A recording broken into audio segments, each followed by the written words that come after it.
Hello అండి. నేనైతే బీరకాయ పప్పు చేస్తాను, కొద్దిగా మామిడికాయ కాంబినేషన్తో అండి, బాగుంటుంది. ఇదిగోండి పప్పు అయితే కడిగి పెట్టుకున్నాను. ఒకే ఒక వంకాయ చెట్లు వండిందండి, దాన్ని మాత్రం దీంట్లోకి వేసిన, ఒక ఆనియన్ వేసుకున్నా. ఇదిగోండి బీరకాయ, మామిడికాయ అయితే ఇట్లా ఒప్పులుగా వేసుకున్నామంటేనే మనము బాగుంటుంది. ఇదిగోండి టమోటా, చింతపండు అవసరం లేదండి దీనికి, ఎందుకంటే మనము మామిడికాయ వేసుకున్నాం కాబట్టి చింతపండు అవసరం లేదు. అండి పసుపు,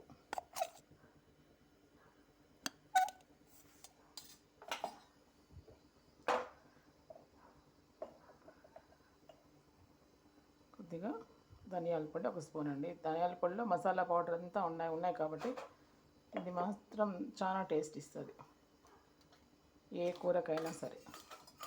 అండి తగినంత ఉప్పు, అంతే అండి. ఇదంతా కుక్కర్ పెట్టి విజిల్ పెట్టేసుకుంటాము. ఒక 3-4 విజిల్ పెట్టుకున్న తర్వాత ఇది వెనిపేసి మళ్ళీ పోపు పెట్టుకునేస్తాం. కొన్ని ఇట్లా విజిల్ వచ్చిన తర్వాత మనం మామిడికాయ ఉప్పులు ఇట్లా సపరేట్గా తీసుకునేస్తాం.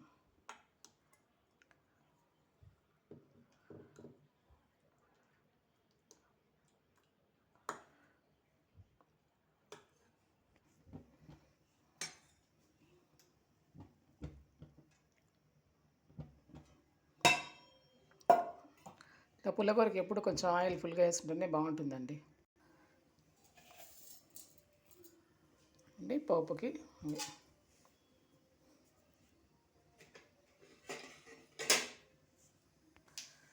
ఇది కొంచెం ఆవాలు చెట్లిన తర్వాత ఇదిగోండి ఆనియన్, తెల్లగడ్డ, కొంచెం ఎండుమిర్చి,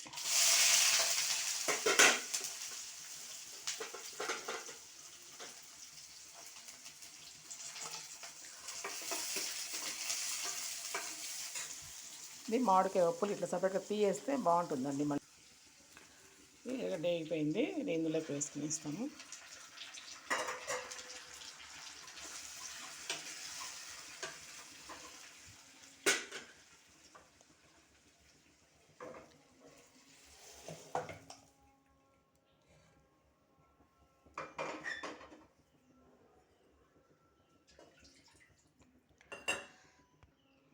బాగుంటుందండి ఈ సీజన్లో మామిడికాయ ఇట్లా చేసుకున్నామంటే ప్రతి కాంబినేషన్లోకి చాలా బాగుంటుందండి.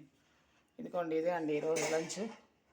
రైస్, వండి పెరుగు, కొండి ఇది తాటి దించులు.